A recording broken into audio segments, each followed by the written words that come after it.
Jasmine, coming at you with another video in our conspiracy theory mini-series for eschatology. On the End Times Bingo board that I've put together, there are 16 major topics, but today's topic is going to be lawlessness.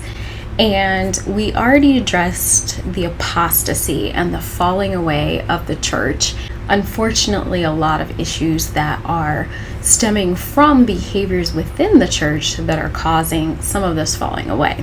But we can't fail to address some of the social issues that are also creating a huge divide in our nation and across the world between different groups. It's not limited just to religion.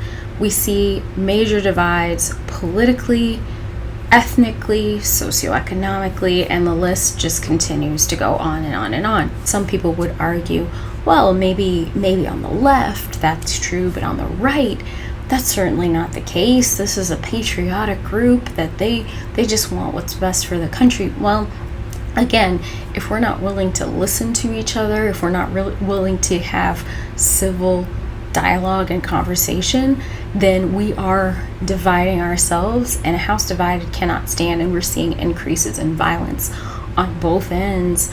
And unfortunately, that is a sign of the end, and we're seeing it all across the world, and we're seeing plenty of examples of these situations arising. And so again, I think an important thing for us to remember as Christians is that we are in the world, not of the world, and so that means that we don't necessarily have to take a side. Lawlessness is one of the topics that we see addressed as a sign of the end of time in particularly Matthew 24, but several other places throughout Scripture. Right now, we're certainly seeing what appears to be an increase in lawlessness. However, one of the things that I think is really critical when we look at end times and checking off items on our bingo board is this idea of whether or not these specific issues that are arising are actually really unique to our time period. Had a great discussion with a friend of mine recently, and she mentioned how her grandfather, who also studied eschatology, never imagined that he wouldn't live to see the return of Christ. A lifetime where he saw wars and famine and all sorts of issues that would have signaled in his time and in his mind the end. I'm sure we can look back at countless generations who've seen devastation and hardship and understand why they might have thought that they were also in the end of time. So I think it's really important to use that lens when we look at our own era to try to see if we are actually in the end of time. When the people are out in the street protesting, that tends to be a huge flag to government organizations that something is amiss, that there is lawlessness afoot. And unfortunately, this isn't a new concept. It's important, again, when we look at are we in the end of times, to address this fact that we're not experiencing anything that hasn't previously been experienced in other eras. So we have seen that this idea of law and order has been used in America as a form of oppression for different ethnic minorities, particularly the African American community.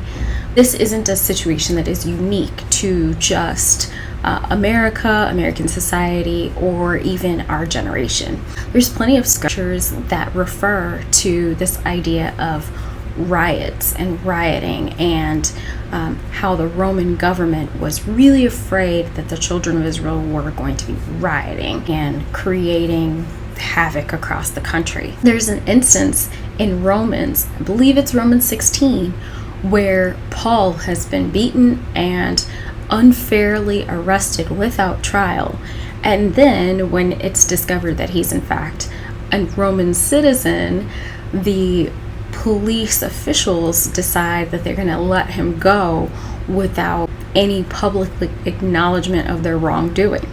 And Paul wrote most of the New Testament, throws a fit and says, no, you're not going to arrest me publicly and release me privately. You need to apologize publicly, just like you did with this arrest. And so there's something to be said for standing up for your own rights and justice for yourself. But Paul, same Paul, also writes in other situations that if he has to be subject to arrests or riots or any other injustice, again, I'll reference that scripture, essentially his cross to bear would be to be subject to those things. And he wants to ensure that he doesn't allow himself to have anything said negatively about his ministry as a result of how he responds to the different situations that he finds himself in. You look at the beginning of Romans 13, it's all about how we need to be subject to the authorities that are put over us, that rulers are not terror to people who are doing good, and that you wouldn't be afraid of rulers if you're just doing the right thing. And that tends to be the argument that people use when they see some of these injustices play out, is that if you had only done the right thing, then nothing bad would have happened. So how do we reconcile this idea of standing up for ourselves, understanding that the authorities that are in place, we do need to be in submission to them, and understanding that they are not always perfect and that they do things that are wrong and incite this lawlessness that we are seeing increasing across the globe? We need to follow the example of Christ and not necessarily be so quick to take sides and take the approach that we are in the world but not of the world. I'll give you a brief example of that. We found that mainstream media doesn't always cover stories in their entirety, and this idea of live streaming alternative media is a great complement to the mainstream media that we have grown so accustomed to, when we come to realize that they're not really covering everything in its entirety, and that they're very slanted and really giving a partial view of the story. However, what I've noticed recently is some of the streamers who really have been fantastic about getting out there, trying to champion justice and what's right, and covering the stories just to see what's actually happening on the ground. Once they've begun to align themselves on one side or another, they really have put themselves in a place to where if they find that maybe there's more information that they weren't aware of,